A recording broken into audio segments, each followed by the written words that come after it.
हाँ, भजन संहिता 33 उसका 9 वचन। क्योंकि जब उसने कहा तब हो गया,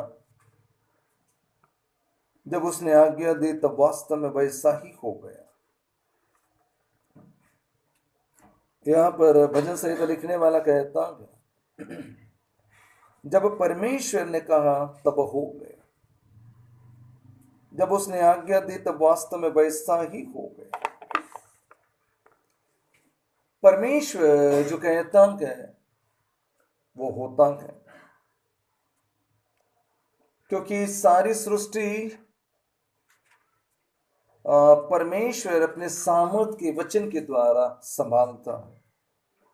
जो भी वो कहता है वो होता है। जब वो वचन कहता है पूरा होता है, वो भविष्यवाणी करता है पूरा होता है, चाहे वो आज्ञा देता है वो भी पूरा होता है। परंतु मनुष्य अगर कुछ कहने से कई बार वो पूरा हो सकता है, तो कई बार मनुष्य बोलने वाली बातें फेल भी हो सकती है। परंतु परमेश्वर जो कहता है वो पूरा होता ही है। इसका हम घटनाक्रम उत्पत्ति की किताब में देखें। उत्पत्ति उसके पहले अध्याय में हम देखते हैं कि उस समय सारी पृथ्वी बेडौल और सुनसान पड़ी हुई थी, और गहरे जल के ऊपर परमेश्वर का आत्मा मंडलाता था। तब तीसरे वचन में परमेश्वर ने क्या कहा हम देखें। जब परमेश्वर ने कहा उजियाला हो तो उजियाला हो गया। इस उत्पत्ति पहले तक तीसरे वचन में तब परमेश्वर ने कहा उजियाला हो तो उजियाला हो गया। जैसा हमने वचन में पढ़ा, परमेश्वर जो कहता है वो होता है। यहां पे परमेश्वर ने कहा उजियाला हो तो उजियाला हो गए। उस समय परमेश्वर ये जो काम किया, ये काम पृथ्वी को, सृष्टि को या पृथ्वी को फिर से नया बनाने का काम हो रहा था। क्योंकि परमेश्वर ने आकाश और पृथ्वी को पहले से ही सृष्टि करने के बाद, उसके बाद जो घटनाक्रम हुआ था उसके वजह से फिर शैतान की शक्तियां नीचे गिरा दी गई थी। और उसके बाद आप देखते हैं परमेश्वर ने सूर्य को ढांप दिया था बादलों से। केवल वहां पर क्या गए, बादल ही बादल, और ऐसे घने बादल मानो बारिश बरसाने वाले। और वहां पे सूर्य का प्रकाश फिर परमेश्वर ने रोक दिया था।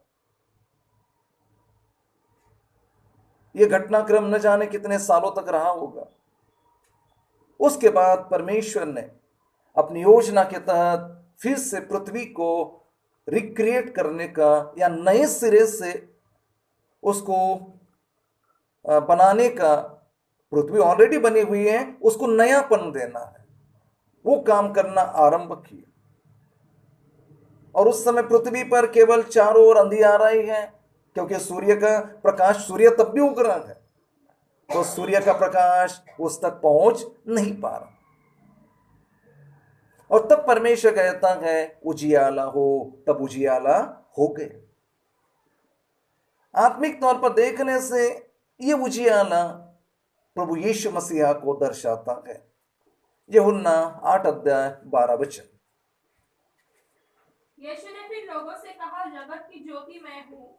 जो मेरे पीछे हो लेगा वह अंधकार में न चलेगा, परंतु जीवन की ज्योति पाएगा। यूहन्ना का सुसमाचार 8 अध्याय 12वें वचन में प्रभु यीशु कहते हैं जगत की ज्योति मैं हूं। उजियाले को एक और शब्द होता है ज्योति। यहां पर उजियाला और ज्योति जो शब्द है उसे अंग्रेजी में लाइट कहा जाता है। तो परमेश्वर ने उत्पत्ति की किताब में जो कहा कि उजियाला हो तब उजियाला हो गया, वो सही मायने में यीशु मसीहा को दर्शाता है। और मेरे प्रियो, परमेश्वर ने उस यीशु मसीहा को जगत में इसलिए भेजा कि पृथ्वी पर पाए जाने वाले अंधकारमय साम्राज्य को नेस्तनाबूद करे। पृथ्वी पर पाए जाने वाले शैतान के उस अंधकार से भरे साम्राज्य को नेस्तनाबूद करने के लिए परमेश्वर ने आज्ञा दी कि उजियाला हो। और तब यीशु मसीहा प्रकट हुआ। परमेश्वर के नाम की महिमा। यीशु मसीहा प्रकट हुआ, शैतान के साम्राज्य को उसने नेस्तनाबूद कर दिया। आत्मिक तौर पर जो अंधकार का वातावरण था, अंधकार जो डर को दर्शाता है, अंधकार जो अनिश्चित बातों को दर्शाता है, मतलब उसमें कोई भी सर्टेनिटी नहीं होती। अंधकार भविष्य की चिंताओं को दर्शाता है। अंधकार बुराई को, पाप को दर्शाता है। तो जैसे उस उत्पत्ति के समय वो पृथ्वी अंधकार से भरी थी, जहां पे देखो अंधकार, दिन हो तो रहा है पर सूर्य का प्रकाश उस तक नहीं पहुंच पा रहा। तो परमेश्वर ने उस अंधकार को दूर करने के लिए बोला उजियाला हो, तब उजियाला हो गया। हाँ मेरे प्रियो, परमेश्वर पिता जो कहता है वो होता है। उसका बात अल्टीमेट है, उसका शब्द अल्टीमेट शब्द है, उसके ऊपर कोई नहीं हो सकता। वो जो कहता है वो होकर रहेगा। उसने जो बोला है, चाहे वो भविष्यवाणी में, उसने जो जो बोला है वो होकर रहेगा। हमारे यीशु मसीह की उस वचन को हम याद करें जो उन्होंने कहा कि चाहे आकाश और पृथ्वी टल जाएंगे, पर मेरे मुंह से निकला हुआ वचन, मेरा जो शब्द है, मेरा वचन है, मेरी बातें कभी भी टलेंगी नहीं, वो पूरी हो जाएगी। तो जैसे परमेश्वर ने यीशु को भेजकर उजियाला करके शैतान के अंधकार के साम्राज्य को नाश किया, या दूसरे अर्थों में परमेश्वर पिता ने शैतान के अंधकार में साम्राज्य को नाश करने के लिए यीशु को भेजकर उस शैतान के साम्राज्य को नाश करके अभी हमें प्रिय पुत्र के राज्य में प्रवेश कराया है। हम कुलस्सियों की किताब पहला अध्याय और इसका 7 वचन हो सकता है या 6 वचन, कि उसने हमें प्रिय पुत्र के राज्य में प्रवेश कराया। 13 वचन, कुलस्सियों पहला अध्याय 13 वचन। उसी ने हमें अंधकार के वश से छुड़ाकर अपने प्रिय पुत्र के राज्य में प्रवेश कराया। कुलस्सियों पहला अध्याय 13 वचन। उसी ने हमें अंधकार के वश से छुड़ाकर अपने प्रिय पुत्र के राज्य में प्रवेश कराया। अंधकार के वश से अगर छुड़ाना है एक रूम को, अगर जो अंधकार से भरा हुआ रूम है, अगर उस रूम को छुड़ाना है तो आपको लाइट चालू करना पड़ेगा, या तो दिया लगाना पड़ेगा, या कोई ना कोई कैंडल लगाना पड़ेगा, मोमबत्ती जलाना पड़ेगा, तब जाकर वहां पे प्रकाश हो जाएगा और वो प्रकाश उस अंधकार को दूर कर देगा। तो यहां पर हमारा परमेश्वर जब कहता उजियाला हो, तब उजियाला हो गया, मतलब परमेश्वर ये चाहता है कि उसके स्वरूप और समानता में बनाए हुए मनुष्य के जीवन में अंधकार न रहे या अंधकार की बातें न रहे। उसके स्वरूप और समानता में बनाया हुआ मनुष्य तेजोमय हो, क्योंकि परमेश्वर तेजोमय है, प्रकाशमान है।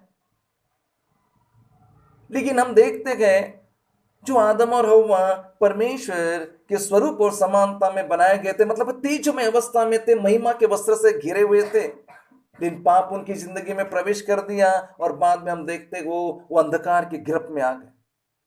और बाद में मनुष्य जाति ज्यादा से ज्यादा फिर बुरी बातें सोचने लगी, बुरी बातें करने लगी, और ये बुरी बातें सोचना, बुरे काम करना अंधकार के काम को दर्शाता है। आज ज्यादातर मनुष्य में से ज्यादातर और इतना ही नहीं, विश्वासियों में से भी अधिकतर लोग परमेश्वर को जानने के बावजूद आज भी अंधकार की बातों में मानो फंसे हुए हैं। जैसे उस समय पृथ्वी अंधकार में फंसती और परमेश्वर अंधकार देखना नहीं चाहता था, निकालना चाहता था, तब क्या आज्ञा दिया? उजियाला हो, और उजियाला हो गया। आज परमेश्वर यहां पर आए हुए और जितने ऑनलाइन जुड़े गए, इनके जीवन में अगर आत्मिक तौर पर कोई अंधकार की बातें है तो प्रभु ये अंधकार देखना पसंद नहीं करता। इसलिए आज हमारे जीवन में भी वो एक शब्द देता है कि इसके लाइफ में भी क्या हो? उजियाला हो। इसको हम दूसरे अर्थों में समझेंगे। हमने उत्पत्ति पहला अध्याय 3 वचन में पढ़ा उस घटना को। वहां पे पृथ्वी बेडोल पड़े थे। परमेश्वर जो भी चीज बनाता है बेडोल नहीं बनाता, वो तो बड़ा खूबसूरत बनाता। पर यहां पे पृथ्वी बेडोल होने का कारण कुछ देर पहले मैंने आरंभ में बताया। आत्मिक तौर पर ये पृथ्वी मनुष्य के मन को भी दर्शाती है। मत्ती 13 अध्याय 19 वचन पढ़ेंगे। जो कोई राज्य का वचन सुनकर नहीं समझता, उसके मन में जो कुछ बोया गया था उसे वह दुष्ट आकर छीन ले जाता है। यह वही है जो मार्ग के किनारे बोया गया था। यहां पर मत्ती 13वें अध्याय 19वें वचन में आप देख सकते हैं, प्रभु यीशु मसीह ने बीज बोने का दृष्टांत बताने के बाद उसका विश्लेषण किया, उसका उत्तर भी बताया। जैसा कि बीज बोने वाला निकला, उसने भूमि पर बीज बोया। तो यहां पर आप देख सकते हैं प्रभु ने उस दृष्टांत का मतलब समझाते हुए बोला कि मनुष्य के मन में जो कुछ बोया जाता है, जबकि वो बीज बोने वाला बीज कहां पे बोने निकला था? पृथ्वी पर। और यहां पर यीशु मसीह समझाते हुए कहते हैं कि मनुष्य के मन में जो कुछ बोया जाता है, मतलब पृथ्वी वचन के अनुसार आत्मिक तौर पर मनुष्य के मन को, हृदय को दर्शाता है। जैसे उस उत्पत्ति पहला अध्याय में हम देखते पृथ्वी अंधकार से घिरी थी, अंधकार ही अंधकार था और वहां पर अंधकार का काम था। उसी प्रकार ये पृथ्वी जब मनुष्य के मन को दर्शाती है तो ये मनुष्य के हृदय में पाए जाने वाले अंधकार में स्वभाव को भी दर्शाता है। मनुष्य के हृदय में, मनुष्य के मन में कई प्रकार की बुरे स्वभाव पाए जाते हैं। उसमें से कुछ चुनिंदा स्वभाव यीशु मसीह ने मरकुस का सुसमाचार 7 अध्याय 22 वचन से लेके 20 वचन से लेके 22 वचन में बताया। पढ़े। फिर उसने कहा, जो मनुष्य में से निकलता है वही मनुष्य को अशुद्ध करता है, क्योंकि भीतर से अर्थात मनुष्य के मन से बुरे बुरे विचार, व्यभिचार, चोरी, हत्या, परस्त्री गमन, लोभ, दुष्टता, छल, लूटपन, कुदृष्टि, निंदा, अभिमान और मूर्खता निकलती है। ये सब बुरी बातें भीतर ही से निकलती और मनुष्य को अशुद्ध करती है। मरकुस 7 अध्याय और उसके 21 और 22 वचन, क्योंकि भीतर से अर्थात मनुष्य के मन से बुरे बुरे विचार, व्यभिचार, चोरी, हत्या, परस्त्री गमन, लोभ, दुष्टता, छल, लुचपन, कुदृष्टि, निंदा, अभिमान और मूर्खता निकलती। ये जो बातें यहां पर हम देखते हैं, बुरे बुरे विचार, व्यभिचार की बातें या निंदा, अभिमान या मूर्खता या क्रोध, चोरी, ये बातें अंधकार का काम। परमेश्वर का ये काम नहीं है। परमेश्वर ज्योति है, आपको मुझको ज्योति बनाना चाहता। पर ये जो काम हमने अभी मरकुस 7 अध्याय 21-22 में पढ़ा, ये परमेश्वर की ओर से नहीं है, बल्कि ये काम किसकी ओर से है? अंधकार, शैतान के साम्राज्य की ओर से। बुरे बुरे विचार आना, किसी के बारे में बुरा सोचना, परमेश्वर ऐसा कभी नहीं चाहेगा। व्यभिचार की बातें परमेश्वर कभी नहीं चाहेगा। निंदा करो, परमेश्वर कभी हमें अलाउ नहीं करता। या कोई और चीजें, मूर्खता की बातें या अभिमान परमेश्वर कभी नहीं चाहता। मतलब मनुष्य के मन में ये जो अंधकार का काम शैतान की ओर से रहता है। अब जैसे उस उत्पत्ति में हमने देखा कि उस पृथ्वी अंधकार से भरी थी और परमेश्वर अंधकार में उसको पड़ी हुई देखना नहीं चाहता था, इसलिए तुरंत क्या बोल दिया, उजियाला हो, और तुरंत उजियाला हो गई। उसी प्रकार वो पृथ्वी जो मनुष्य के मन को दर्शाता है, और मनुष्य के मन में ये जो अंधकार की बातें हमने पढ़ा है, अगर ये अंधकार की बातें मनुष्य के मन में है, चाहे सभी बातें हो या उसमें से एक दो भी हो, तब भी उसका मन मानो अंधकार से भरा रहता है।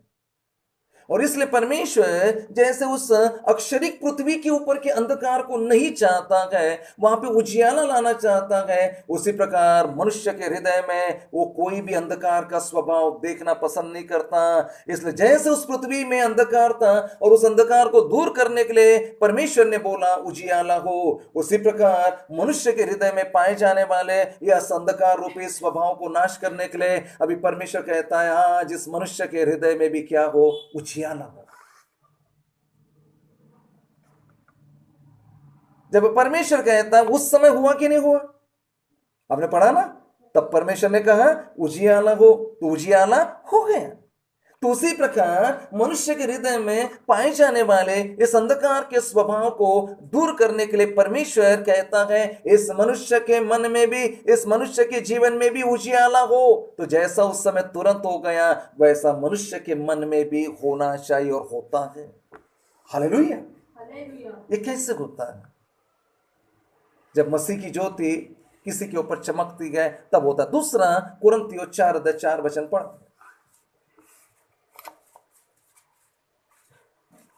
और उन अविश्वासियों के लिए जिनकी बुद्धि संसार की ईश्वर ने अंधी कर दी है, ताकि मसीह जो परमेश्वर का प्रतिरूप है उसके तेज में सुसमाचार का प्रकाश उन पर न चमके।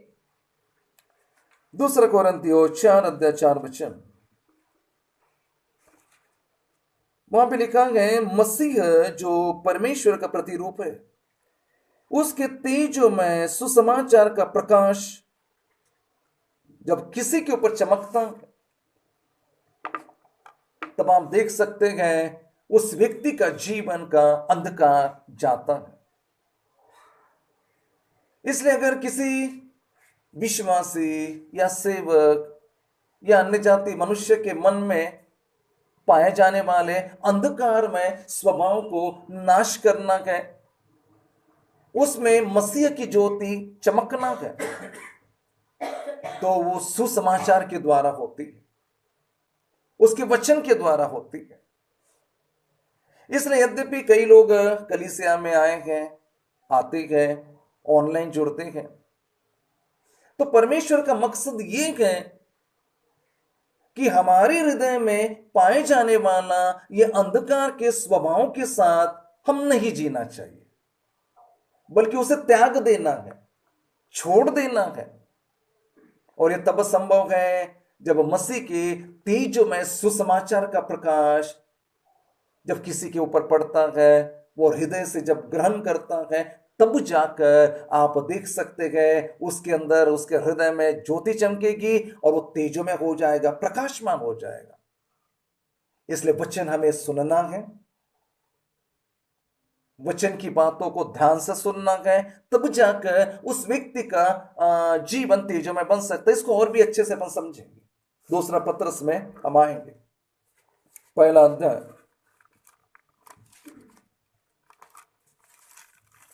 और उसका 19 वचन पढ़ेंगे।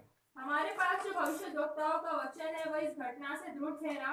तुम यह अच्छा करते हो जो यह समझकर उस पर ध्यान करते हो कि वह एक दिया है जो अंधियारे स्थान में उस समय तक प्रकाश देता रहता है जब तक कि पौ न फटे और भोर का तारा तुम्हारे हृदयों में न चमक उठे।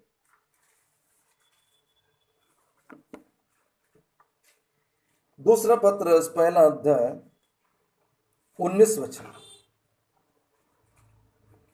हमारे पास जो भविष्यद्वक्ताओं का वचन है वो इस घटना से दृढ़ ठहरा।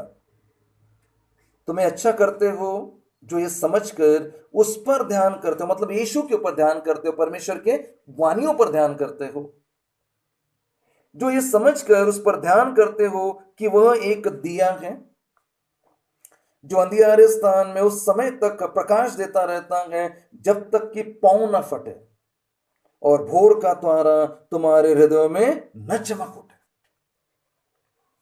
मतलब मनुष्य के हृदय में पाए जाने वाला वो अंधकार मिटाना है, तो उनके हृदय में भोर का तारा चमकना है। जब तक वो भोर का तारा किसी के हृदय में चमकेगा नहीं, तब तक उसका जीवन का अंधकार नहीं जाएगा। ये भोर का आप देख सकते हैं, जो पौ फटना, मतलब सूर्य निकलने के पहले भी कई बार आप देखते लाइट दिखता है आपको, मतलब सूर्य की किरणें नहीं दिखेगी, लेकिन सूर्य उदय होने के पहले भी आप क्या देखते हैं, जब सुबह हो जाता है तो आप प्रकाश देखते हैं कि, जबकि सूर्य उस समय क्या हुआ है, उगा नहीं है। उसको बोला जाता है पौ फटना। सूर्य उदय होने के पहले भी जो पृथ्वी पर आपको कुछ प्रकाश दिखता है एकदम भोर को, उसको ही बोला जाता है पौ फटना। तो मेरे प्रियो, मनुष्य के हृदय में पाए जाने वाला उस अंधकार के स्वभाव के साथ अगर ये नए वर्ष में भी वैसा ही काम करने से, तो उसको क्या लाभ होगा? परमेश्वर चाहता है उसका मन का अंधकार जाए, इसलिए उसके हृदय में भोर का तारा चमकना जरूरी है। और ये भोर का तारा प्रभु यीशु मसीह है। प्रकाशित वाक्य 22 अध्याय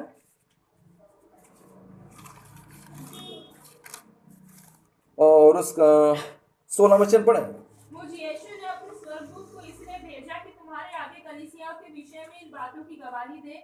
मैं दाऊद का मूल और वंश और भोर का चमकता हुआ तारा हूँ। प्रकाशित वाक्य 22 अध्याय 16 वचन। मुझे यीशु ने अपने स्वर्गदूत को इसलिए भेजा कि तुम्हारे आगे कलीसियाओं के विषय में इन बातों की गवाही दे। यीशु कहते आगे, मैं दाऊद का मूल और वंश और भोर का चमकता हुआ तारा हूं। अभी थोड़ी देर पहले हमने क्या पढ़ा?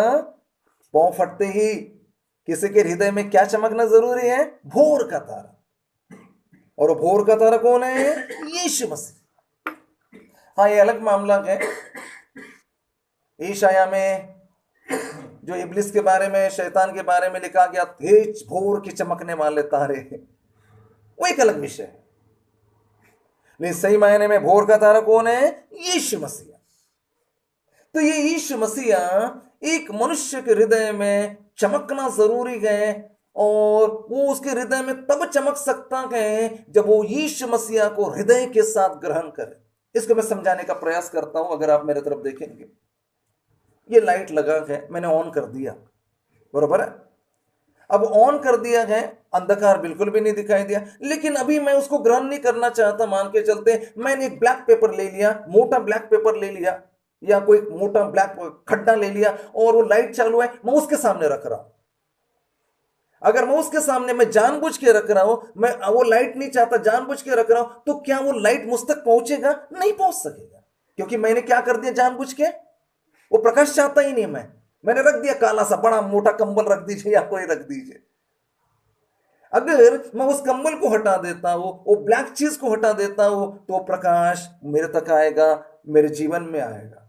उसी प्रकार मेरे प्रियो, परमेश्वर चाहता है उजियाला हो, और वो जो कहता वैसा होना चाहिए। तो मुझे भी मेरा हृदय खोलना पड़ेगा, और उस भोर का तारा को, उसका प्रकाश को मेरे हृदय में ग्रहण करना पड़ेगा, तब जाकर वो चमकेगा मेरे प्रियो। अगर मैं अपने हृदय को बंद करके रखता हूं, मैं बोलता हूं नहीं नहीं मुझे नहीं चाहिए, तो फिर वो भोर का तारा दूसरे के हृदय में चमकेगा, शायद फिर उस व्यक्ति के हृदय में चमक न सके। तो परमेश्वर जो कहता है वो वास्तव में होता है, और वैसा होने के लिए मनुष्य को अपने हृदय के साथ तैयारी दर्शाना पड़ेगा, मनुष्य को अपने पूरे दिल के साथ समर्पण करना पड़ेगा। तब जाकर अगर उसके हृदय में अगर अंधकार की कोई स्वभाव है, या उसके हृदय में अंधकार का साम्राज्य अगर होगा, या उसके जीवन में या कोई भी क्षेत्र में अगर अंधकार की बात को सामना कर रहा है, चाहे वो डर हो, चाहे बुराई हो, उन सारी बातों से छुटकारा पाया जा सकता है, क्योंकि प्रभु ने पहले से क्या बोल दिया है? इसके जीवन में, इसके कार्य क्षेत्र में उजियाला हो, उसने बोल दिया है। अब वो चीज हमारे लाइफ में होने के लिए हमको क्या करना पड़ेगा? समर्पण करना पड़ेगा, दिल देना पड़ेगा अपने यीशु मसीह को, हृदय खोलना पड़ेगा यीशु मसीह के लिए। तब जाकर वो भोर का तारा हृदय में चमकेगा, और फिर हर जगह हर समय वो व्यक्ति प्रकाशमान हो जाएगा। उसका जीवन प्रकाशमान हो जाएगा। अब उसके जीवन में वो अंधकार नहीं रहेगा। पुराना वर्ष 2025 मानो कई लोगों के जीवन में ऐसे ही कोई अनिश्चितता का जीवन रहा होगा। अनिश्चितता किस बारे में दर्शा रहा है? अंधकार। कई ऐसे बुरे स्वभाव रहे होंगे जिससे वो पीछा छुड़ा नहीं पाया होगा। लेकिन बाइबल का परमेश्वर ये नए वर्ष में कहता है, जैसे उस समय मैंने बताया उत्पत्ति की किताब जो पहला अध्याय है, उस समय परमेश्वर ने क्या किया, पहले से सारी चीजें बना के रखा था, लेकिन कुछ घटनाक्रम हो गया था जिसकी वजह से पृथ्वी पर अभी क्या था, केवल और केवल अंधकार था। अब परमेश्वर उस चीज को क्या कर रहा था, रिक्रिएट कर रहा था, मतलब फिर से नए सिरे से बना रहा था। नए सिरे से पृथ्वी ऑलरेडी गए, अब नए सिरे से उसको फिर से क्या कर रहा है, उसको मानो बना रहा है। उसी प्रकार मेरे प्रियो, ये पृथ्वी जो मनुष्य के हृदय को दर्शाता है, अभी परमेश्वर हमें नए सिरे से रोपना चाहता है। वो बोलता पुराने दिनों में जो आपका स्वभाव था, अगर आप नए वर्ष में भी आप पुराने स्वभाव के साथ प्रवेश करने से फिर क्या लाभ होगा? नया वर्ष है तो स्वभाव भी क्या होना चाहिए, नया होना चाहिए। इसलिए इफिसियोस के 4 अध्याय में हम देखते हैं, और इफिसियोस के 4 अध्याय में पौलुस के द्वारा परमेश्वर कहता है कि तुम्हारा जो मन है, 23 वचन पढ़ेंगे, और अपने मन के आत्मिक स्वभाव में नए बनते जाओ। इफिसियो 4 अध्याय 23 वचन, और अपने मन के आत्मिक स्वभाव में नए बनते जाओ। नया वर्ष है मतलब क्या होना चाहिए, नयापन, नए कपड़े स्वभाव भी क्या होना चाहिए, बोलता नया होना चाहिए। पुराना साल में न जाने कितने फेल्यूर्स को लोगों ने भुगता है। प्रभु बोलता मैंने नया वर्ष दिया है, आपके जीवन में नयापन होना चाहिए, मन के आत्मिक स्वभाव में नया बनते जाओ। जैसे परमेश्वर ने उस समय पृथ्वी को क्या किया, नए सिरे से मानो उसको ये किया। ऑलरेडी थी, अंधकार में थी, और नए सिरे से करने के लिए वहां पे क्या जरूरत थी, उजियाले की जरूरत थी। परमेश्वर ने बोला उजियाला हो, तब हो गया। आज परमेश्वर आपको मुझको भी हमारे मन के आत्मिक स्वभाव में नया बनते जाने के लिए कहता है। अब हो गया उस मन में पाए जाने वाला वो पूरा बुरी विचार, मन में पाए जाने वाले बेविचार के विचार, मन में पाए जाने वाला अभिमान, मन में पाए जाने वाला निराशा। प्रभु बोलता बहुत हो गया, पिछला साल हमने छोड़ दिया है, हमने 2025 साल को क्या कर दिया है, त्याग दिया है, छोड़ दिया है। अब आप बोलता मैंने नए साल में आपको नए दिन में लाया, तो प्रभु बोलता आपका मन भी क्या होना चाहिए, अब नया बनना चाहिए। और इसके लिए वहां पर कौन चमकना जरूरी है मेरे प्रियो, भोर का तारा। और ये भोर का तारा यीशु मसीह है, और यीशु मसीह मतलब ही वचन है। आदि में वचन था, वचन परमेश्वर के साथ था, और वचन परमेश्वर था, और वचन देहधारी हो गया, वो यीशु मसीह है। मतलब इस नए वर्ष के आरंभ में ही परमेश्वर कहता है आपको अभी नया बनना पड़ेगा, नएपन के साथ चलना पड़ेगा। हो गया पुरानी बात, वो गाली गलौज, वो क्रोध की बातें, वो कई सारी ऐसी चीजें, वो सब हो गया बोलता। अब प्रभु बोलता अपने मन के आत्मिक स्वभाव में नए बनते, जब नया वर्ष इसलिए नयापन होना चाहिए। और जब मेरे प्रियो हमारे जीवन में इस प्रकार जो अंधकार की बातों के वक्त में परमेश्वर ने आज्ञा दिया कि उजियाला हो, यीशु चमका, और हमने हृदय में उस यीशु की ज्योति को ग्रहण कर लिया, हमारी बुद्धि खुल गई। तो अब परमेश्वर ऐसे लोगों को कहता है कि अभी आप जगत की ज्योति है। पहले यीशु ने बोला मैं जगत की ज्योति हूं। अभी जिनके ऊपर यीशु के इस वचन ने प्रभाव डाला, मतलब जिन्होंने हृदय खोलकर वचन को ग्रहण किया, उनके ऊपर प्रभाव डालेगा। अब उनका जीवन जब नया बन गया, तो ऐसे नया जीवन बनने वालों को प्रभु बोलता है मत्ती 8 अध्याय 14 वचन, मत्ती 5 अध्याय 14 वचन, तुम जगत की ज्योति हो, जो नगर पहाड़ पर बसा हुआ है वह छिप नहीं सकता। मत्ती 5:14। तुम जगत की ज्योति को, जो नगर पहाड़ पर बसा हुआ है वो छिप नहीं सकता। पहले हमने पढ़ा यीशु मसीह ने कहा तुम जगत की, मतलब यीशु ने अपने बारे में कहा मैं जगत की ज्योति हूं। अभी यहां पर यीशु मसीह हमसे कहते हैं कि तुम जगत की ज्योति हो। मतलब उन लोगों से कहते हैं जिन्होंने यीशु के वचन को अपने हृदय में ग्रहण किया। भोर का तारा उनके हृदय में चमका, और जब प्रकाश आता तो क्या हो जाता, मैं आपको साइंटिफिकली बताना चाहता हूं कि जब एक अंधकार में लाइट जलाते हैं तो साइंटिफिकली बात है, तो बताया जाता है अंधकार कैसे दूर होता, तो बताया जाता वो जो लाइट जो है मानो उस अंधकार को ग्रस लेता है या सोख लेता। मतलब उस अंधकार को दूर करने का काम कौन करता है? लाइट खींच लेता है, अंधकार को हटा देता है, खींच लेता अपने अंदर। अभी आपको मुझको जब परमेश्वर कहता है आप इस जगत की ज्योति है, तो ये ज्योति हम कैसे बनते हैं? और ये ज्योति है तो भी चमकना भी तो जरूरी है। जैसे यीशु मसीह बोलता मैं जगत की ज्योति हो, तो चमका, यीशु मसीह चमका। अब यीशु बोलते हैं आपको मुझको कहते हैं कि तुम जगत की ज्योति हो, मतलब यीशु जैसे चमका अभी हमें भी क्या करना पड़ेगा? चमकना पड़ेगा। अगर ज्योति है तो क्या करना पड़ेगा? चमकना पड़ेगा ही, लाइट जाना पड़ेगा। तो कैसे हम चमक सकते हैं? फिलिपियों की किताब में माते 2 अध्याय में, और वहां पर पौलुस के द्वारा और उसके 15वें वचन में क्या कहता है? फिलिपियों 2:15, ताकि तुम निर्दोष और भोले होकर टेढ़े और हठीले लोगों के बीच परमेश्वर के निष्कलंक संतान बने रहो, जिनके बीच में तुम जीवन का वचन लिए हुए जगत में जैसे दीपकों के समान दिखाई देते हो। फिलिपियों 2:15।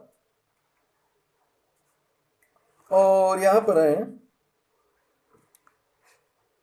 कि तुम निर्दोष और भोले होकर टेढ़े और हठीले लोगों के बीच में, इस संसार में ज्यादातर कौन कौन पाए जा रहे हैं? टेढ़ापन, हठीलापन। तो टेढ़े और हठीले लोगों के बीच में परमेश्वर के निष्कलंक संतान बने रहो, जिनके बीच में, मतलब किन के बीच की बात अभी हो रही है? टेढ़े लोग और हठीले लोग के बीच में तुम जीवन का वचन लिए हुए जगत में जलते दीपकों के समान दिखाई देते हो। हालेलुया। मतलब यीशु जब बोल रहे हैं तुम जगत की ज्योति हो, तो ज्योति चमकना जरूरी है, अनिवार्य है, नहीं तो क्या फायदा हो ज्योति का? बुझने वाली ज्योति थोड़ी चाहिए। तो परमेश्वर आपको मुझको कहता है कि आप जगत की ज्योति, जो मैंने बोलने के लिए आज्ञा दिया, बनने के लिए आज्ञा दिया, वो तब संभव है जब आप टेढ़े और हठीले लोगों के मध्य में रहते हुए निष्कलंक बने रहो। उनके जैसे मत बनो। बोलता जैसे लोग टेढ़ापन करते हैं आप टेढ़ापन मत दिखाओ, जैसे लोग हठीले हैं आप हठीलापन मत दिखाओ।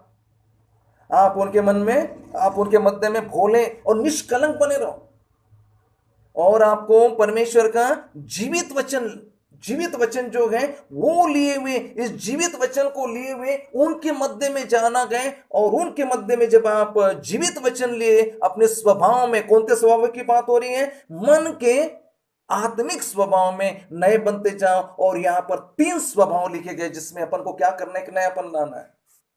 क्या क्या 3 स्वभाव हैं? अपन पढ़ेंगे इस चीज को। 15 वहां पे लिखा है, पहले क्या करना है आपको? निर्दोष। और दूसरा स्वभाव क्या करना है? भोला बनना है। निर्दोष भी बनना है, भोला बनना, और साथ ही साथ निष्कलंक संतान बने रहना, जिसके ऊपर कोई कलंक नहीं हो। आप जानते हैं यीशु मसीह कौन सी कलीसिया को लेने के लिए आ रहा है? निष्कलंक, जिसपे कोई भी दाग ना हो, कोई भी झुर्री ना हो, उसके ऊपर कोई भी दोषारोपण वाली बात ना हो। तो उसी प्रकार अगर आपको मुझको इस दुनिया में परमेश्वर का जीवित वचन लिए हुए जलते दीपकों की नाई अगर अपन को दिखाई देना है, तो प्रभु बोलता आपको स्पेशली 3 स्वभाव को मेंटेन करना पड़ेगा, या ये 3 स्वभाव में आपको और भी नयापन लाना पड़ेगा या पहनापन लाना पड़ेगा। पहला स्वभाव क्या है? निर्दोष बने रहना। तब जाकर आप क्या बन सकते हैं? जलता हुआ दीपक परमेश्वर के नजर में कैसा रह सकते हैं। और वो भी जीवित वचन लिए हुए निर्दोष कैसे बना जा सकता है? पहली बात, अगर हमारे जीवन में कुछ बुराई पाई जाती है तो प्रभु यीशु से माफी मांगना है, पश्चाताप करना है, और यीशु मसीह का लहू हमें सब पापों से शुद्ध करता है। पहली बात हो गई। हमें परमेश्वर के प्रति भी निर्दोष रहना है, हमें मनुष्यों के प्रति भी क्या करना है? निर्दोष रहना। इसको अपन दानियल के उदाहरण से देखेंगे। दानियल को जब सिंहों की मान में फेंक दिया गया तो दानियल तो पहले देखते हैं वो कितना निर्दोष आदमी था, उसके बारे में तो अन्य जाति रानी भी गवाही दे रहे थे।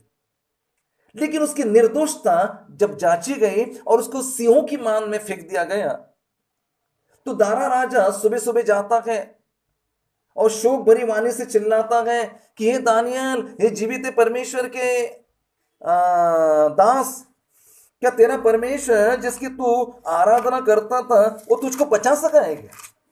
तब दानियल का उत्तर जरा अपन देखेंगे। दानियल 6 अध्याय में आ जाएंगे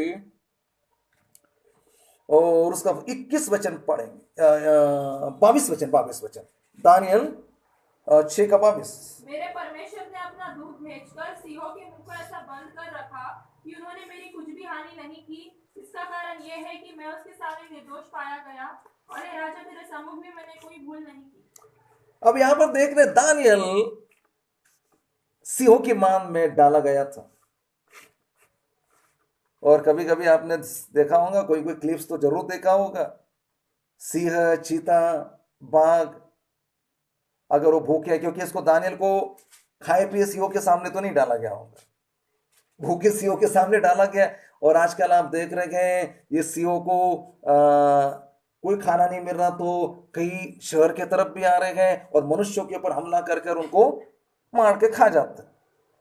अब दानियल सिंहों की मान में गए और केवल एक सिंह नहीं, शायद 2 होंगे, 3 होंगे, 4 होंगे, 5 हो सकता है, शायद 10 भी सिंह हो सकता है। अब वो उनके बीच में दानियल डाल दिया गया और सिंह कुछ भी नहीं कर पाए। तो उसका कारण बताता है, दानियल खुद बता रहा, उसका कारण सबसे पहले क्या बता रहा कि मैं परमेश्वर के सम्मुख में क्या पाया गया, जरा पढ़ के देखेंगे, निर्दोष। वो बोलता है मेरी निर्दोषता किसके सामने गए? परमेश्वर के सामने। और परमेश्वर के सामने वो निर्दोष कैसा था मेरे प्रियो? क्योंकि दिन में चाहे कुछ भी हो जाए वो 3 बार प्रार्थना दिन में करता ही था, सुबह, दोपहर, शाम को। जो जो भी परमेश्वर के लिए करना है वो करता था, हृदय अपना शुद्ध रखता था। तभी तो अन्य जाति राजा नबूकदनेस्सर की रानी भी बोलती है दानियल बुला दिया जाए और वो तुमको बता देगा करके बोलते थे ना, कॉन्फिडेंस उस अन्य जाति रानी में। अब यहां पे दानियल एक दूसरा स्टेटमेंट भी कहता है कि जैसे मैं परमेश्वर के सम्मुख में निर्दोष पाया गया, वैसे ही राजा मैंने तेरे सम्मुख में भी कोई गलती नहीं किया, मैं तेरे कामों में भी क्या हूं? निर्दोष हूं। क्या आप उस वचन को पढ़ रहे हैं? वापस वचन को, मतलब निर्दोष बना रहना है। हम जलते हुए दीपक कब बन सकते हैं मेरे प्रियो? दो तरीके से निर्दोष। परमेश्वर के प्रति भी क्या करना है? निर्दोष।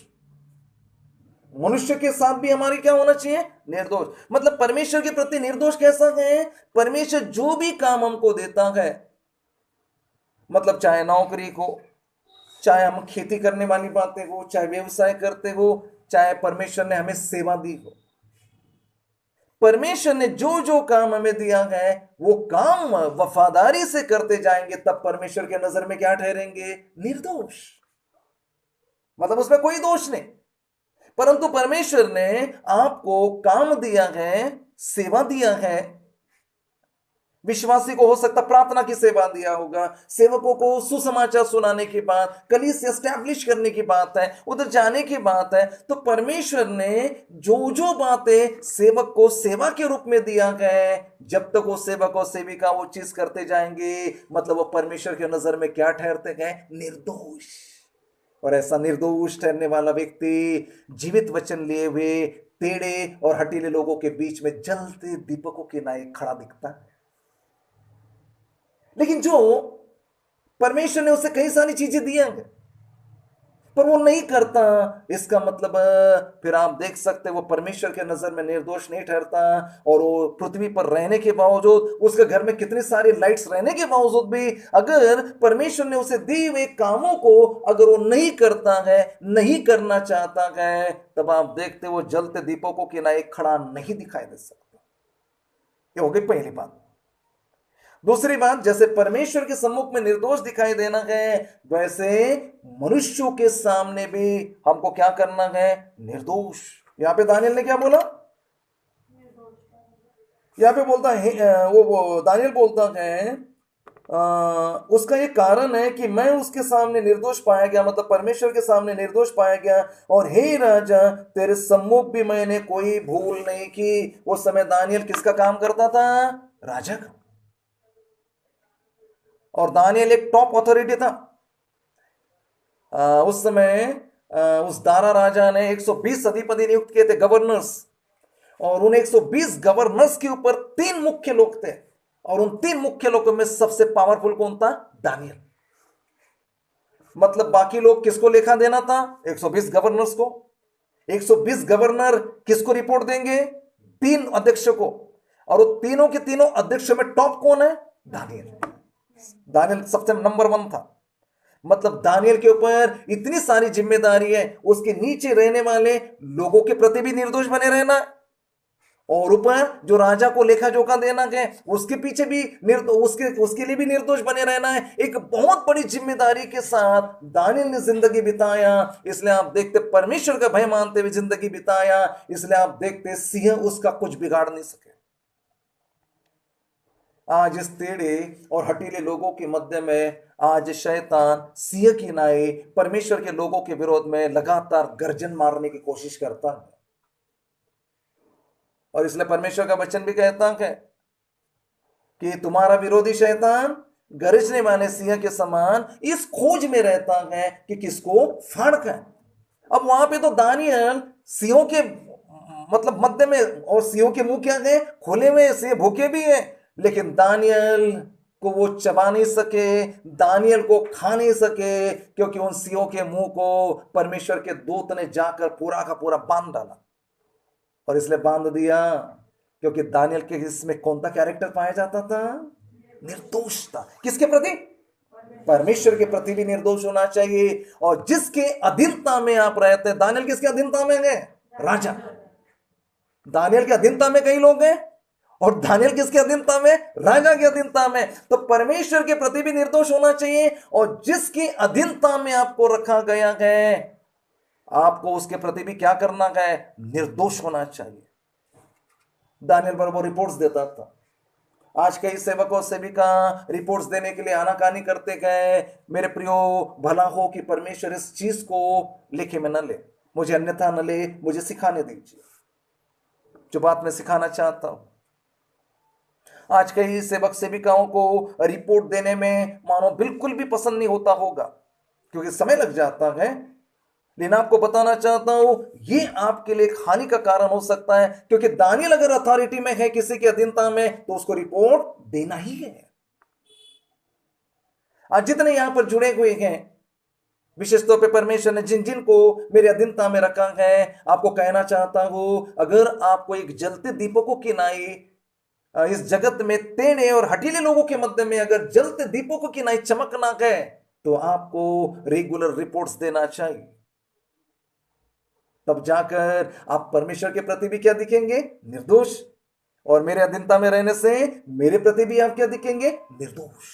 और तब जाकर शैतान कितना भी हमला करने का कोशिश करे, शैतान कितना भी मुंह फाड़े, वो कितना भी गरज निकर डराने की कोशिश क्यों ना करे, दानियल का परमेश्वर आपके साथ, मेरे साथ रहेगा।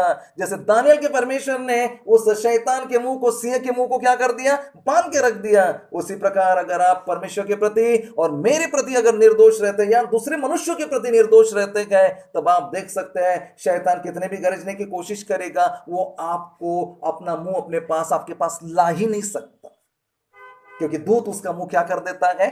बांध देता। हालेलुया। तो मेरे प्रिय, परमेश्वर चाहता है कि उजियाला हो, और हम जिनको बारे में प्रभु यीशु ने बोला कि आप जगत की ज्योति हैं, आप और मैं जगत की ज्योति कब बन सकते हैं? जब हमारे अंदर क्या रहना चाहिए? वो उजियाला, वो लाइट रहना चाहिए। हाँ, वो उजियाला हमने प्राप्त कर लिया जब यीशु को दिल से हमने ग्रहण कर लिया, हृदय में उस भोर के तारे के प्रकाश को हमने ग्रहण कर लिया। अभी परमेश्वर कहता है कि आपने ग्रहण करके आप लाइट बन गए हैं, अभी आप इस जगत में चमकना पड़ेगा। और पहली बात हमें क्या करना है मेरे प्रियो? चमकना है तो निर्दोष बने रहना। दूसरी चीज वहां पर फिलिपियों में अपन देखते हैं, वहां पर एक और चीज, एक और स्वभाव वहां पर बताया जाता है कि कैसे हम निर्दो जलते हुए दीपकों के नहीं रह सकते। वहां पर भोले होकर, दूसरा स्वभाव क्या करना है? भोला बनना। भोला बनना है मतलब भोले लोगों के बारे में आप देख सकते हैं, उनको मानो कई सारी चीजें पता भी नहीं रहते। भोलापन जिसको बोलते ना, भोलापन जिसको नहीं बोलते क्या, मानो इग्नोर रहते हैं, उनको भोलापन बोला जाएगा। कई सारी बातें उनको ज्ञात में नहीं रहती, अज्ञात रहते कई सारी बातों से। उसी प्रकार हमें भोलापन चाहिए मेरे प्रियो। इसलिए ईश्वर ने बोला कबूतर के जैसे भोले और सांप के जैसे चतुर बनना। हमें कबूतर के जैसे भोलापन चाहिए। मतलब इसको भोलापन को हम मानो एक पवित्रता के रूप में भी देख सकते हैं। इस भोलेपन को हम आत्मिक तौर पर पवित्रता के रूप में ले सकते हैं। जैसा कबूतर गंदी चीजों पर वो अपने पांव नहीं रख पाता। नूह ने पहली बार कौवा उड़ाया जब यूनिवर्सल फ्लड आया, सारी दुनिया में बाढ़ आई, तो बाढ़ जब बारिश थम गई तो 150 दिन के आसपास के बाद जब वो सूखते सूखते नूह ने जहाज की खिड़की खोला और पानी सूख गया है या नहीं सूख गया है ये चेक करने के लिए सबसे पहले कौवा उड़ा दिया। कौवा उड़ा, नूह के पास दोबारा नहीं आया। क्योंकि कौवा क्यों नहीं आ पाया? क्योंकि वहां पे उस समय लाश ही लाश थी। उस यूनिवर्सल बाढ़ में, उस सारे जगत की बाढ़ में मनुष्य मर गए थे, तो लाशें मरने के बाद क्या होती? पानी पर तैरते रहती है, फूल जाती है, तैरते रहती है। तो कौवे को पांव रखने के लिए जगह थी, पानी अभी भी सूखा नहीं था। कौवे को पांव रखने के लिए कौन सी जगह थी? लाश ही लाश है। वो इधर जाता होगा वाह वाह वाह, वो राजा की लाश है, उधर जाता होगा वाह वाह वाह बोलता होगा, वो उसके पांव रखने की जगह थी। लेकिन आप देखते 7 दिन के बाद नूह ने कबूतरी को उड़ा दिया। कबूतरी घूमी घूमी, वहां पे लिखा उसको पांव रखने की जगह नहीं मिली, वापस के आ गए, नूह के पास आ गए। अरे कौवे को पहले उड़ा दिया था, 7 दिन पहले तो कौवे को उड़ाया था, उसको तो पांव रखने के लिए जगह मिल गई थी, लाश ही लाश थी कि नहीं? फिर कबूतर भी, अरे भाई किसी लाश के ऊपर रख सकता क्या नहीं पांव? लेकिन यहां पे देखता लाशे का वहां अंबार रखने के बावजूद कबूतर वापस क्यों लौट आया? क्योंकि कबूतर किसी लाश पर या गंदगी पर अपने पांव कदम नहीं रखना चाहता और ठहरना नहीं चाहता। इसलिए यीशु ने बोला किसके जैसे भोले बनना गए? कबूतर के जैसे। मतलब वो किस चीज को दर्शाता है? पवित्रता को। कबूतर के जैसे मानो में भोला बनना गए, एक पवित्रता की जिंदगी। इस संसार में मानो लाशों का अंबार लगा गए।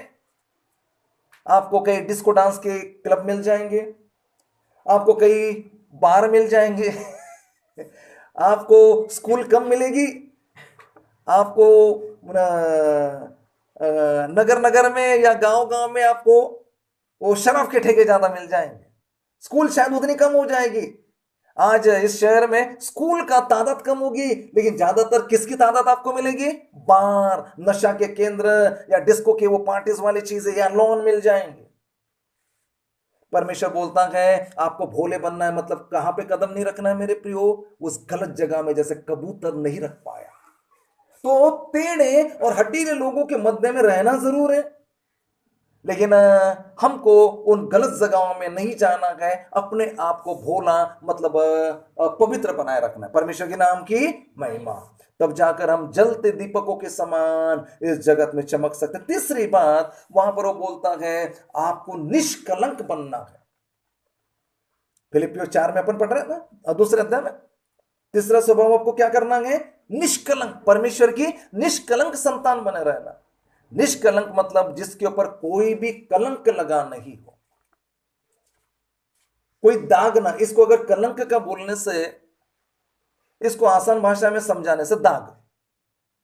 अगर आपने बारिश का वक्त है और आपने एकदम चमकदार सफेद सफेद कपड़े पहन लिए और आप बारिश के कीचड़ में से जा रहे हैं और जाते जाते पांव से या किसी कोई बाजू से चला गया और आपके ऊपर ये दो चार बूंद भी उड़ गए, तो क्या हो जाएगा? वहां पे उस सफेद वस्त्र में दाग लग जाएंगे।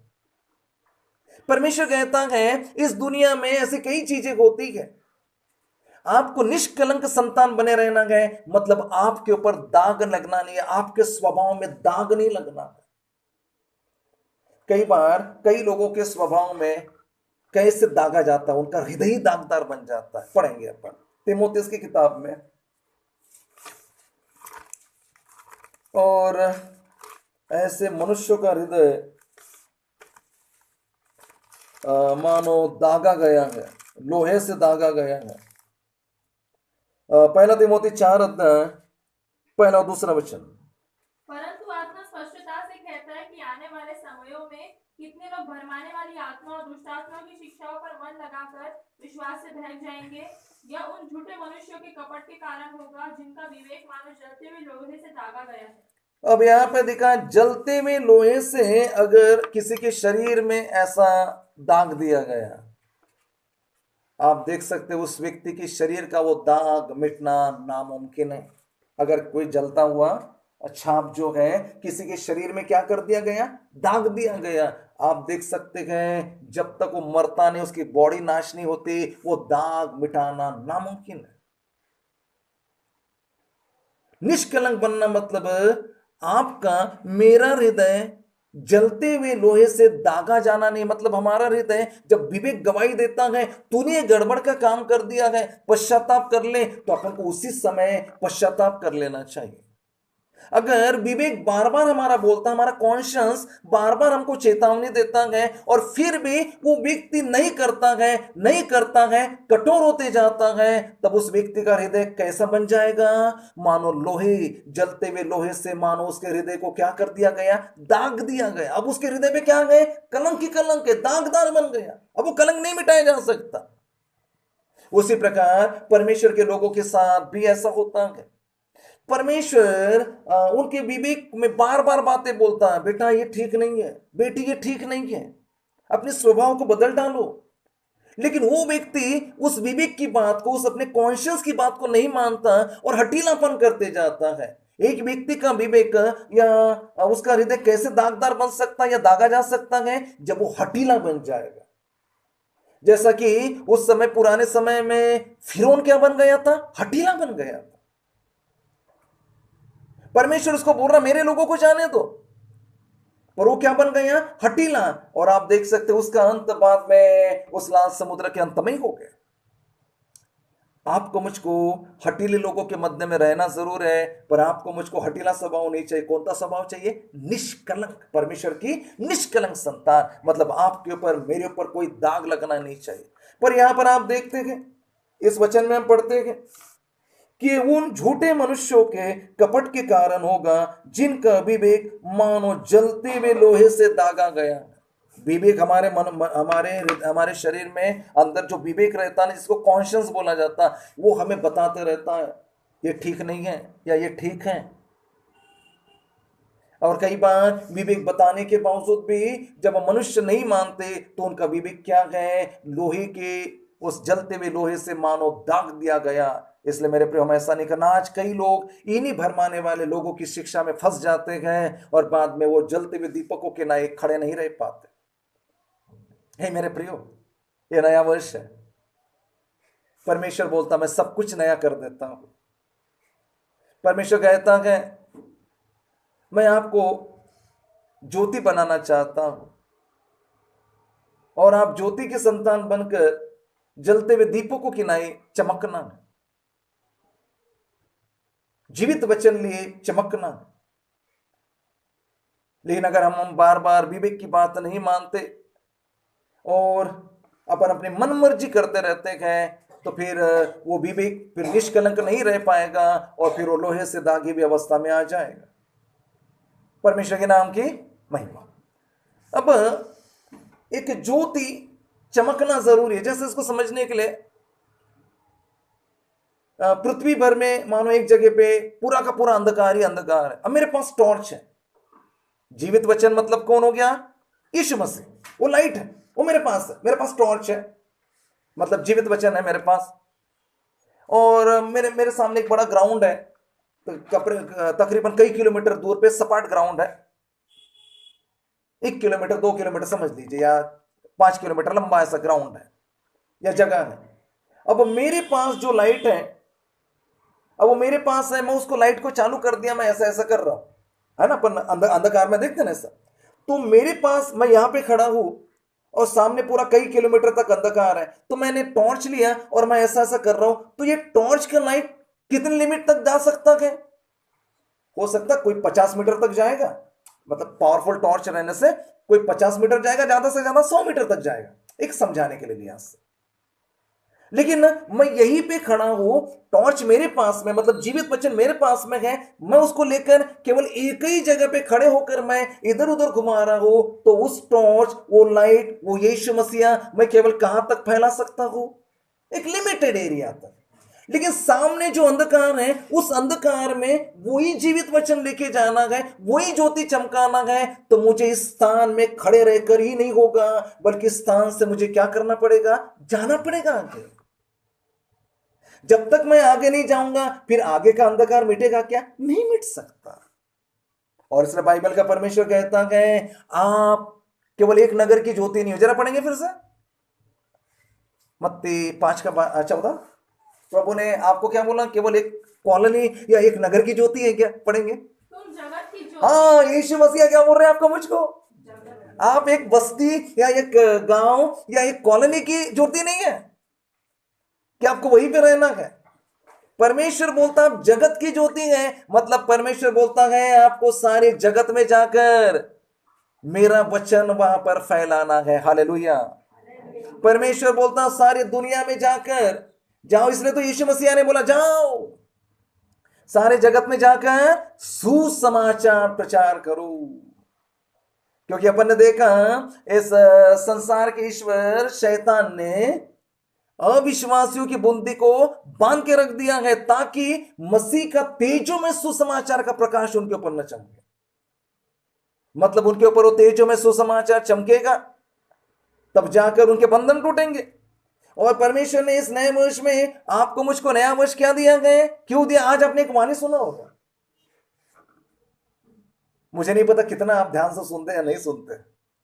एक वाणी प्रभु ने बोला कि आपने जो मुझसे कुछ उम्मीद किया है, उस उम्मीदों का नया वर्ष मैंने आपको दे दिया, पूरा करूंगा। लेकिन प्रभु ने एक चीज भी बोला, मैंने भी आपसे क्या किया है? उम्मीद कर कर आपको नया साल दिया है। और क्या उम्मीद है? ताकि हम जाए, सारे जगत में जाए और मसीह का तेजों में सुसमाचार का प्रकाश फैलाए। हाँ मेरे प्रियो, क्योंकि यीशु का वचन बड़ा बहुत ज्यादा जबरदस्त है। क्योंकि यीशु का वचन ये नहीं बोला मैंने तुझे किसी गांव का ज्योति बनाया या किसी नगर का ज्योति बनाया, ऐसा नहीं बोल रहा। यीशु बोलता सारे जगत की ज्योति बना दिया। इसलिए मैं केवल यहीं पे खड़ा रह के टॉर्च हिलाऊंगा तो प्रकाश कहां तक जाएगा? 50 मीटर 100 मीटर तक। लेकिन बाइबल का परमेश्वर बोलता तुझे एक ही जगह खड़ा नहीं रहना है, तुझे जगह जगह जाना है। परमेश्वर के सेवकों, सेविकाओं को, विश्वासियों को, जवानों को परमेश्वर कहता है आपको एक ही जगह रह के टॉर्च नहीं हिलाना है, आपको क्या करना है? जगह जगह जाना है। इसलिए अभी कुछ देर पूर्व एक दर्शन प्रभु मुझे दिखा रहा था जवानों के संबंध में, मुख्य कलीसिया, और वहां पर जवान लोग बहुत ज्यादा ब्राइट अवस्था में हाथ में सामने बैनर लिए हुए, कभी कभी नहीं क्या रैली निकलती है और एक डंडा रहता है उसमें बैनर लिखा रहता है, ऐसे जवान लोग मानो हाथ में बैनर लिए हुए प्रकाशमान अवस्था में, इस कलीसिया के प्रकाशमान अवस्था में आगे बढ़ते जा रहे थे। और वो कहां बढ़ते जा रहे थे? स्वर्ग की राह पे। जैसे स्वर्ग की सीढ़ी रहती है एकदम बादलों पर, वो दिखाई दे रही थी, उसमें आगे बढ़ते जा रहे हैं और उस स्वर्ग का रास्ता ऊपर जाते जा रहा, न्यारो होते जा रहा है। और उसके बाद में प्रभु ने बताया इन जवानों के पीछे क्या है? बड़ी भीड़ जा रही है। मतलब परमेश्वर जवानों को भी इस्तेमाल करना चाहता है, चाहे वो पढ़ाई करने जहां जाते हो, चाहे नौकरी करने वाले जहां जाते हो, परमेश्वर हर जगह जवानों को भी इस्तेमाल करना चाहता है मेरे प्रियो। इसलिए परमेश्वर ने बोला कि मैंने भी तुमसे क्या रखा है? उम्मीद रखा है। जो मेरी उम्मीदों पर खरा उतरेगा उसके लिए मैं बहुत सारी चीजें कर दूंगा। आज जवानों को कहना चाहता हूं, सेवक सेविकाओं को कहना चाहता हूं, विश्वासियों को कहना चाहता हूं कि हमने तो परमेश्वर के ऊपर नई नई उम्मीदें रखकर नया वर्ष मांग लिया और हमको दे भी दिया, लेकिन हम ये भूल जाते गए कि परमेश्वर ने हमसे भी उम्मीद रखा है कि हम भी इस नए वर्ष में परमेश्वर के उन कामों को करें, परमेश्वर के तेजों में सुसमाचार को फैलाएं, तब जाकर हम जलते दीपक। वहां पे आप स्पेसिफिकली देख सकते हैं फिलिपियो 2 अध्याय में वो जलते हुए दीपक, हमने 3 स्वभाव तो देख लिया, निर्दोष बनना है, भोला मतलब पवित्रता को मेंटेन करना है, और तीसरी चीज निष्कलंक बनना है टेढ़े और हटीले जाति के लोग में। लेकिन वहां पे एक स्पेसिफिक चीज लिखी गई, जीवित वचन लिए हुए। पढ़ेंगे उस चीज को, फिलिपियो 2 अध्याय। ताकि तुम निर्दोष और भोले होकर टेढ़े और हठीले लोगों के बीच परमेश्वर के निष्कलंक संतान बने रहो, जिनके बीच में तुम जीवन का वचन लिए हुए जगत में जलते दीपकों के समान दिखाई देते हो। हाँ, क्या लेकर हम बन सकते हैं मेरे प्रिय? 3 स्वभाव रहने के बावजूद क्या होना हमारे पास जरूरी है? जीवन का वचन, जिसे हम सुसमाचार कहते हैं। ये सुसमाचार लेकर हम जलते दीपकों के समान दिखाई देना है। इसलिए प्रभु यीशु मसीह ने कई सारी उम्मीदें इस नए वर्ष में हमसे किया। ये पहली बार मानो इस प्रकार की वाणी मैंने सुना कि प्रभु ने बोला मैंने भी तुमसे क्या रखा है? उम्मीद रखा है। मतलब कई लोग सोचते हैं परमेश्वर हमसे क्या उम्मीद रखेगा, परमेश्वर के पास तो सब कुछ है, परमेश्वर ही तो अपन को देता है, फिर वो हमसे कैसे उम्मीद रख सकता? माने हमें भी क्वेश्चन आता है, प्रश्न आता है। लेकिन बाइबल का परमेश्वर बोलता मैंने भी आपसे कुछ उम्मीदें रखा है कि आपको मैं क्या बनाना चाहता हूं? सारे जगत की ज्योति जलते हुए दीपकों के समान। और वो जलते हुए दीपक बनना गए तो ये 3 स्वभाव तो मेंटेन करना पड़ेगा। निर्दोषता, भोलापन मतलब पवित्रता ही की जिंदगी, और तीसरी चीज निष्कलंक। इसको मेंटेन करते हुए ये मन के आत्मिक स्वभाव में नए बनते हुए मुख्य चीज हमें क्या चाहिए? जीवन का वचन लिए हुए। हमें एक ही जगह खड़ा नहीं रहना है, एक ही गांव में नहीं रहना है, जीवन का वचन लिए हुए हम जगह जगह जाएंगे, सुसमाचार फैलाएंगे। तब परमेश्वर बोलता है मैं आपके जीवन में तब बड़ा काम करूंगा, आपकी उन सारी इच्छाओं को पूरा करूंगा, आप जो चाहते हो मैं उसे दे दूं। हाँ मेरे प्रियो, इसलिए नया वर्ष है, नई बातें होना चाहिए। पुराना सब बीत गया। हो सकता है पुराने वर्ष में भी आपने बहुत सुसमाचार फैला होगा, पर उसका कोई फल शायद नहीं मिला होगा, वो प्रभु का मामला है। पुराने समय में बहुत ज्यादा टेंशन में आप जिए होंगे और प्रभु का काम नहीं कर पाए होंगे, लेकिन अभी नए वर्ष में प्रभु कहता है मैंने आपसे उम्मीद रख के आपको नया साल दिया, इस नए साल में काम कर लो, तब जाकर मैं आपकी जरूरतों को पूरा करूंगा, मैं आपके जीवन में बड़े बड़े काम करूंगा, परमेश्वर के नाम की महिमा। तो मेरे प्रियो, परमेश्वर का ये जो वचन है जो जलते हुए दीपकों के समान हमें दिखाई देता है, हमें लेकर चलना है। लेकिन कई बार परमेश्वर के लोग कुछ बातों पे विशेष ध्यान देते हैं, परंतु परमेश्वर के वचन को कई दूर दराज लेके जाने में मानो उतना ध्यान नहीं देते। इसलिए कई बार आपने देखा जब हमने पहले दिन की इस नए जनवरी की जो सभा हुई और उसके बाद हम प्रभु भोज में बैठे थे, और प्रभु भोज में बैठकर हम अपने बातों के लिए पश्चाताप कर रहे थे। तो अगर आपको याद आ रहा होगा, क्योंकि ज्यादा दिन नहीं बता, आज की केवल 4 तारीख है, उस 1 तारीख की बात कर रहा हूं, अगर किसी को याद आ रहा होगा तो प्रभु भोज लेने के पहले तुरंत परमेश्वर ने मेरे को बोल दिया कलीसिया में एक पाप दिखाई देता है। क्या आपको याद आ रहा? क्या पाप था? अगर आपको याद आ गया, प्रभु ने बोला कलीसिया में एक पाप दिखाई दे रहा है, और प्रभु ने बोला कलीसिया सुसमाचार नहीं बताती, वो पाप है। ये मेरे प्रियो, पिछले साल हमने इस पाप की बात से गुजरे हैं। हालांकि मैं तो प्रभु के अनुग्रह से करते जाता हूं। जो बात प्रभु ने बोला कलीसिया महीने में एक बार सुसमाचार बताने के लिए जमा होकर जाना है, कोई आए ना आए, मैं तो जाता ही हूं। हाँ, केवल एक बार मेरे को आउट ऑफ स्टेशन जाना था, तो जिम्मेदारी फिर ब्रदर दाऊद को मैं सौंप दिया था, क्योंकि उसी समय मेरे को क्या था, मेरा टिकट बुक था, मेरे को आउट ऑफ स्टेशन जाना था। लेकिन मैं तो जाता ही हूं, परमेश्वर के अनुग्रह से करता ही हूं। लेकिन परमेश्वर बोलता है कि यह कलीसिया मिलकर महीने में कम से कम एक दिन तो भी, महीने में एक दिन तो भी जाना है। जो ऐसा करेगा मेरे प्रियो, वो परमेश्वर की उम्मीदों पर खरा उतरेगा, वो परमेश्वर के नजर में निर्दोष ठहरेगा और तब जाकर बड़े काम हो जाएंगे। हालेलुया। हालेलुया। और साथ ही साथ परमेश्वर क्या कहता है कि वो ज्योति कैसे चमकती है। अब इफिसियों की किताब में हम आए, उसका 5 अध्याय,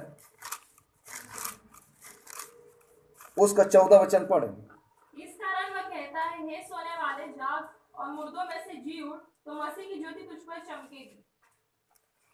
हाँ, यहां पर अपन देख सकते हैं इस इफिसियों 5 का 14। इस कारण वो कहता है, हे सोने वाले जाग और मुर्दों में से जी उठ, तो मसीह की ज्योति तुझ पर चमकेगी।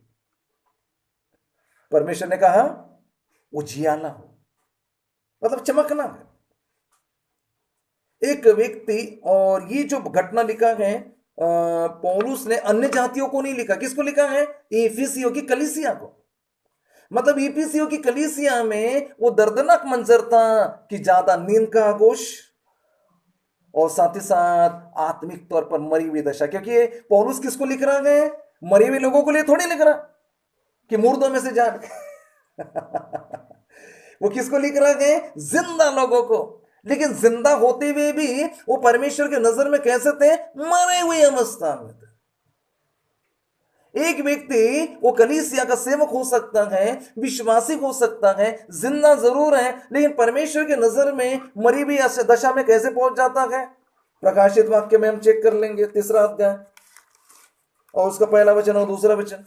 सरदीस की कलीसिया के दूत को यह लिख, जिसके पास परमेश्वर की 7 आत्मा और 7 तारे हैं, और यह कहता है कि मैं तेरे कामों को जानता हूँ, तू जीवित तो कहलाता है पर है मरा हुआ। जागरूक हो और उन वस्तुओं को जो बाकी रह गई है और जो मिटने को है उन्हें दृढ़ कर, क्योंकि मैंने तेरे किसी काम को अपने परमेश्वर के निकट पूरा नहीं पाया। हाँ, इस प्रकाशित वाक्य 3 अध्याय 1 और 2 वचन में सरदिस की कलीसिया को दूत के द्वारा प्रभु एक संदेश भिजवाता है और वहां पे कहता है तू जीवित तो कहलाता है पर है मरा हुआ। और यहाँ पे यीशु मसीह स्पष्ट बोल रहे, तू जिंदा जरूर है, तू अच्छा बॉडी बना रहा है अच्छा तेरे डोले शोले अच्छे दिखाई दे रहे हैं, तो अच्छा बॉडी बना रहा है, तो जिंदा मतलब जीविता कहलाता है, पर मेरे नजर में कैसा है? मरा हुआ। तो एक आदमी जिंदा है शरीर में, लेकिन यीशु बोला तो मेरे नजर में कैसे मरा है? उसका कारण बताता है कि जो चीजें मैंने तुझे सौंपी है तू उसको पूरा नहीं कर रहा। 2 वचन पढ़ेंगे। जागरूक हो और उन वस्तुओं को जो बाकी रह गई है और जो मिटने को है उन्हें दृढ़ कर, हाँ, क्योंकि मैंने तेरे किसी काम को अपने परमेश्वर के निकट पूरा नहीं पाया। मतलब परमेश्वर ने मनुष्य को सौंपा हुआ जो जो काम है, जो जो सेवा है, अगर वो पूरा नहीं करता तो एक अवस्था कौन सी बोली जा सकती है? फिर उसको बार बार अवसर। देखिए, कई काम पेंडिंग रह सकते हैं। पेंडिंग आप अपन पूरा करते कि नहीं करते?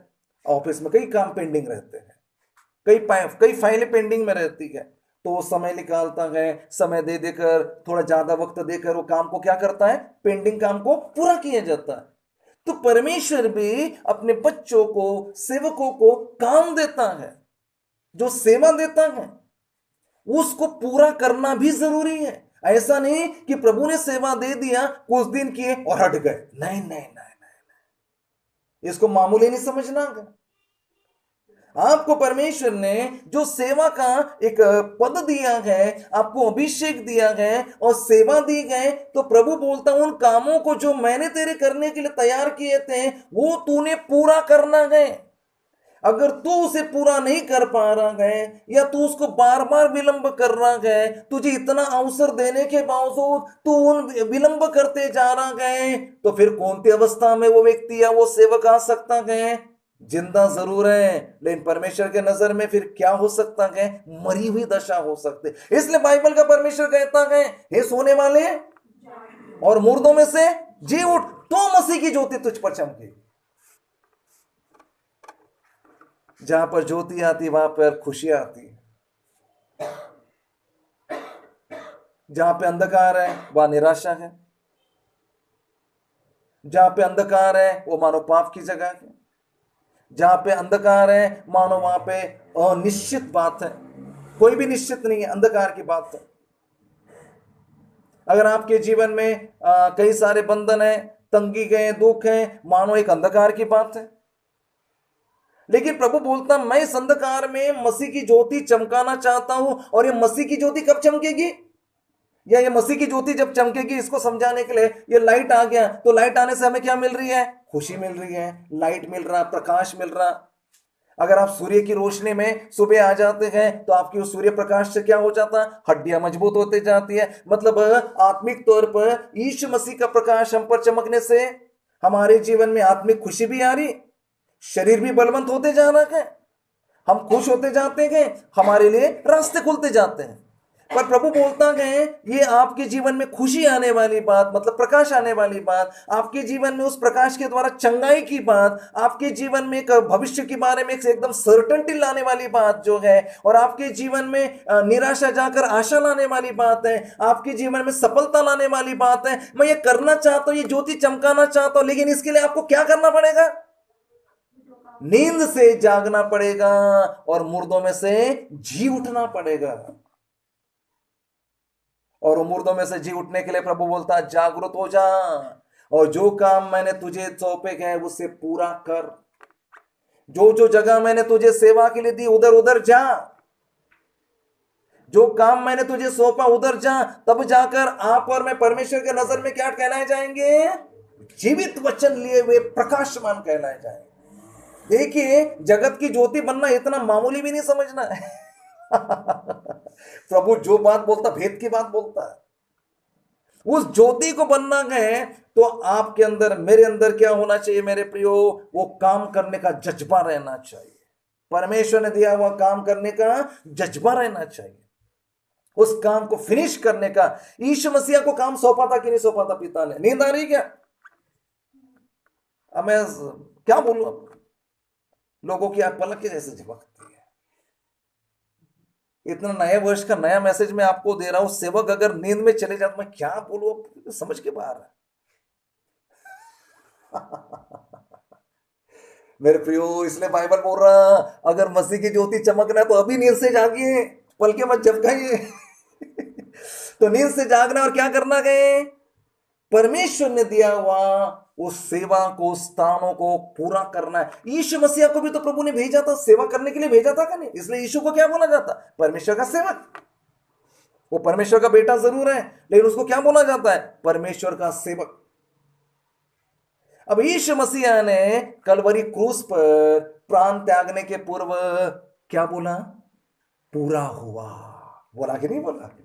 मतलब पिता तूने मुझे सौंपे हुए काम को मैंने क्या कर दिया, पूरा कर दिया, फिनिश कर दिया, इट्स फिनिश।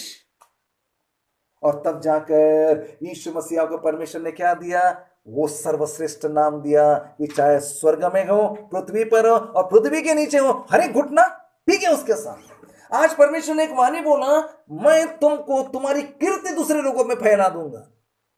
तो क्या बैठे बैठे फैलाएंगे प्रभु? अपन इधर बैठे रहेंगे, जाएंगे नहीं, कुछ नहीं करेंगे, बैठे बैठे फैलाएंगे क्या? नहीं। उसके लिए परिश्रम करना पड़ेगा मेरे प्रियो। हालेलुया। ओ तो मेरे प्रियो, सुसमाचार लेकर जाना पड़ेगा। परमेश्वर ने कलीसिया को भी जिम्मेदारी दिया है कि मैं एक दिन नियुक्त करना है और पूरी कलीसिया जाकर सुसमाचार बताना, टाइम को मेंटेन करते हुए, क्योंकि माहौल ऐसा हो गया है हम एक स्थान में ज्यादा देर नहीं रुक सकते। इसलिए क्विकली 1 घंटे के भीतर टाइम पर जाना है, टाइम पर 1 घंटा फिनिश कर निकल जाओ वहां से। मैं 1 घंटे से ज्यादा वहां पे नहीं रुकता, क्योंकि माहौल क्या, डरता नहीं हो, लेकिन अपन किसी को अवसर नहीं देना, हट जाओ। पहले भी प्रेरित लोग क्या करते थे, जहां पे उनके साथ सता हो रहा उस जगह को छोड़ के क्या करते थे, दूसरी जगह चले जाते थे। अपन दूसरे को मौका नहीं देना मेरे प्रियो, बिल्कुल वही टेक्निक अपनाना। तो मेरे प्रियो, प्रभु ने जो काम सौंपा, कैसे आदमी मरियों में से जिंदा हो जाएगा, जो प्रभु ने सौंपे हुए काम को करने का निर्णय लेगा। देखिए पिछला साल ऐसे बीत गया, प्रभु ने कितनी बातें, इसलिए प्रभु ने एक शब्द बोला था, हठीलापन नहीं होना चाहिए। हठीलापन से हमें बाज आ जाना चाहिए। हठीलापन मतलब प्रभु बोलता, अरे कर रे बेटा, अरे जा रे बेटा उधर, तुझे जो मैंने जगह दिया जा रे मेरे बेटे, मैंने तुझे जो सेवा दिया कर रे मेरे बेटे। लेकिन कई लोग हठीलापन करते जाते हैं, वो जगह पे नहीं जाते, वो काम नहीं करते, धीरे धीरे जिंदा रहते वक्त में कौन सी अवस्था में आ सकते हैं? आत्मिक मरा हुआ अवस्था। इसलिए मेरे प्रिय जागरूक हो जाइए। आज एक अच्छा वक्त है, नया साल है, नई चीज होने पाए, नई चीज होने पाए। परमेश्वर ने उम्मीदों से भरा हुआ वर्ष हमको दिया और वो साथ ही साथ हम पर भी उम्मीद करते हैं। परमेश्वर किसी अन्य जाति से उम्मीद नहीं करते, परमेश्वर किसी अन्य जाति पे भरोसा नहीं करते। परमेश्वर ने किस पे भरोसा किया था? अय्यूब के ऊपर भरोसा किया था कि वो जो मैंने उसकी जो परख मैं कर रहा हूं, अय्यूब उस परख में क्या करेगा? अंत तक बना रहेगा। परमेश्वर ने उसके ऊपर भरोसा करके फिर क्या बोला शैतान को? तेरे को जो करना कर ले। क्योंकि परमेश्वर ने शैतान को जो अनुमति किया, उसने परमेश्वर ने भी किसके ऊपर भरोसा किया? अय्यूब के ऊपर, कि अय्यूब मेरे उस भरोसे पे खड़ा उतरेगा, मेरी उम्मीद पे खड़ा उतरेगा।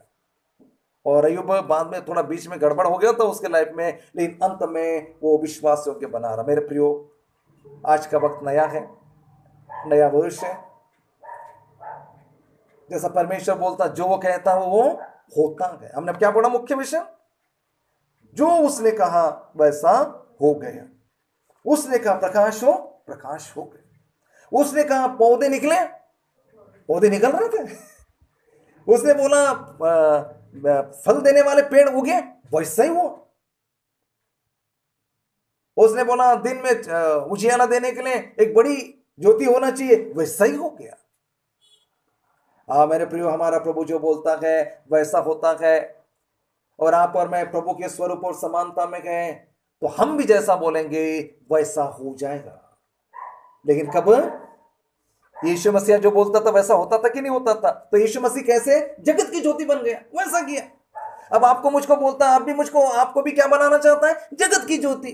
तो जैसे यीशु जगत की ज्योति रहकर जो बोलता था वैसा होता था, अब आपको मुझको जगत की ज्योति बोलता है, मतलब आपको मुझको भी कहना चाहता, तू जो बोलेगा वैसा होगा।